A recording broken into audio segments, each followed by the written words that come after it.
On arrive maintenant aux immobilisations incorporelles ou bien non incorporelles. Est-ce qu'il y a quelqu'un qui a travaillé dans la comptabilité à l'étranger? Est-ce qu'il peut me dire qu'il existe une autre appellation pour les immobilisations incorporelles? Ce qui concerne les immobilisations incorporelles ou bien non corporelles ou bien non valeur, c'est des immobilisations que vous ne pouvez pas voir. Vous ne pouvez pas toucher. D'accord? Vous ne pouvez pas voir à l'œil nu. Vous ne pouvez pas les toucher. Ils ne sont pas physiquement, vous ne pouvez pas les voir. Et pourtant, on va les mettre dans les immobilisations et on va les amortir. OK? On va les amortir dans le temps. Parmi ces immobilisations,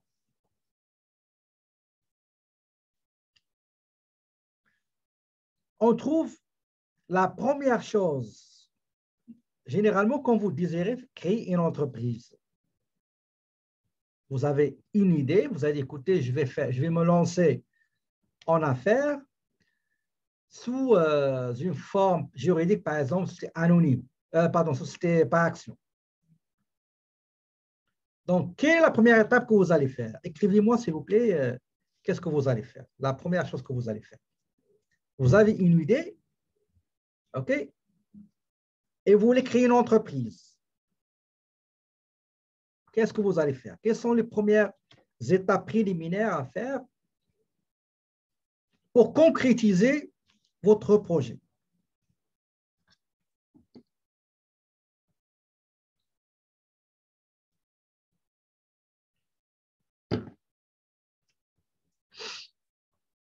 Allez-y.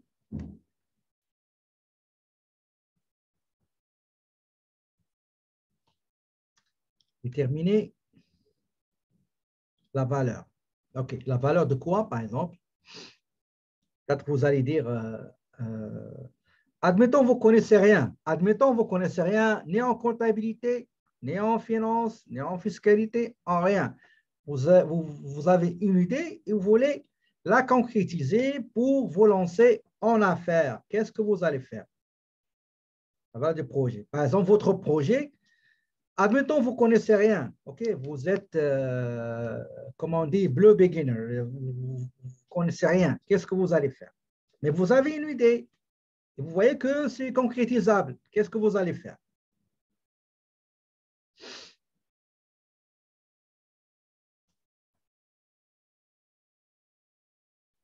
S'enregistrer. OK. Mais faire un plan de projet et m'enregistrer. OK. Admettons, la majorité des gens qui vont se lancer en affaires, ce n'est pas eux qui font les business plans, les plans d'affaires, généralement. Enregistrement de création d'entreprise. Généralement, ce n'est pas eux qui font les créations. Ça, c'est par expérience. Rare que les gens vont se charger par elles-mêmes pour faire tout ça. Prendre des conseils, exactement. Donc, vous allez demander des conseils. Vous n'allez pas sauter dans le vide. Vous n'allez pas vous lancer dans l'inconnu. Donc, il faut au moins avoir une idée. Vous avez une idée, mais il faut chercher est-ce que c'est faisable. Vous allez voir sa faisabilité à travers des conseils. Vous allez visiter des consultants en affaires, en administration, en X, en Y. Et les conseils, normalement, ce n'est pas gratuit. Vous allez payer des honoraires. Donc, vous avez des honoraires des conseillers, des gens qui vont vous faire des plans d'affaires. Vous allez payer le comptable ou bien la personne qui va se charger, comme vous l'avez dit, de la création de l'entreprise. Si jamais vous allez acheter des immobilisations, surtout l'immobilier, ben, il faut passer par un notaire. Donc, vous aurez aussi des, comme vous l'avez écrit, notaire. Si jamais vous voulez, par exemple, vous avez besoin de logiciels pour travailler. D'accord? Donc, vous avez fait des visites, vous vous êtes déplacé, etc.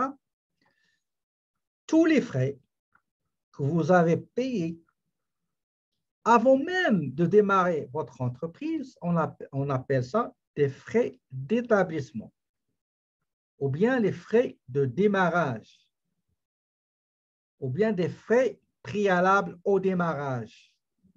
D'accord? Mais généralement, la majorité des plans comptables, on trouve frais d'établissement. D'accord?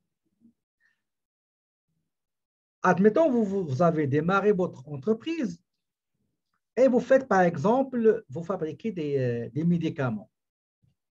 Vous avez une licence, une autorisation euh, d'un laboratoire pour que vous effectuiez les combinaisons chimiques, etc. Donc, et vous avez acheté l'autorisation, ce qu'on appelle, vous avez acheté les formules moléculaires, etc., etc., ce qu'on appelle le brevet. Laboratoire X, c'est l'inventeur de ce procédé chimique et on vous l'a vendu moyennant des rémunérations selon l'entente entre vous et le laboratoire. Donc, ces brevets-là, on ne peut pas les voir. Donc, ce n'est pas quelque chose qu'on stocke et qu'on voit. OK. On les appelle les immobilisations incorporelles. D'accord? Par exemple, le fonds commercial. Vous avez acheté un fonds commercial. Par exemple, vous avez acheté, je ne sais pas moi, une pizzeria qui est très connue, il a une bonne réputation, il a beaucoup de clients. Le prix vraiment était exorbitant, très cher, le prix d'achat, mais ça inclut la clientèle, le procédé, le placement stratégique, etc., etc. Ça, c'est le fonds commercial ou bien le fonds de commerce. Dans les FRS, on l'appelle les goodwill.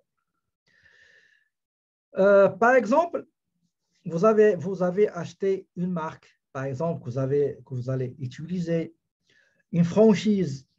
Donc, la franchise, par exemple, vous avez acheté une franchise, le droit d'entrée franchise que vous allez amortir, c'est dans l'immobilisation incorporelle. D'accord? Donc, les immobilisations incorporelles sont des immobilisations qui ne sont pas de nature physique, de nature matérielle à voir. La valeur de ces immobilisations provient habituellement des droits qu'elles confèrent à long terme à leurs propriétaires de les utiliser et d'avoir les droits d'utilisation.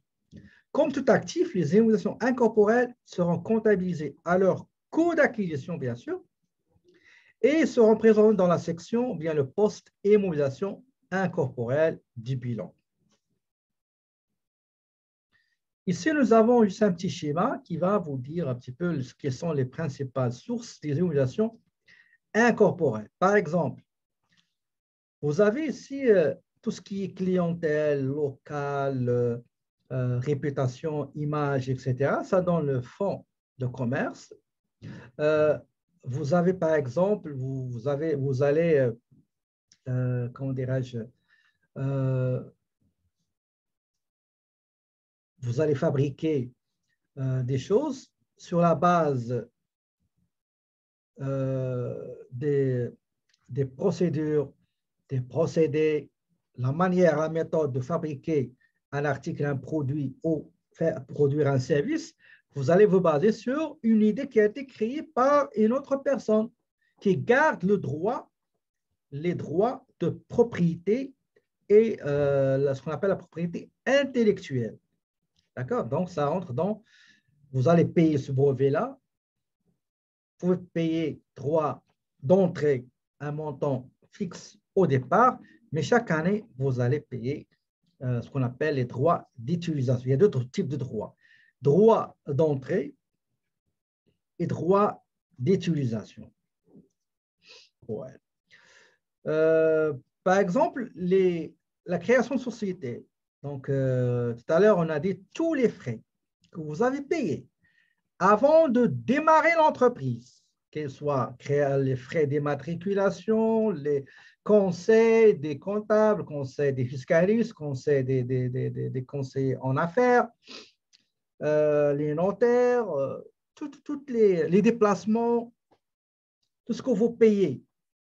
Tout ce que vous payez avant de vous lancer en affaires, ça s'appelle les frais d'établissement. OK?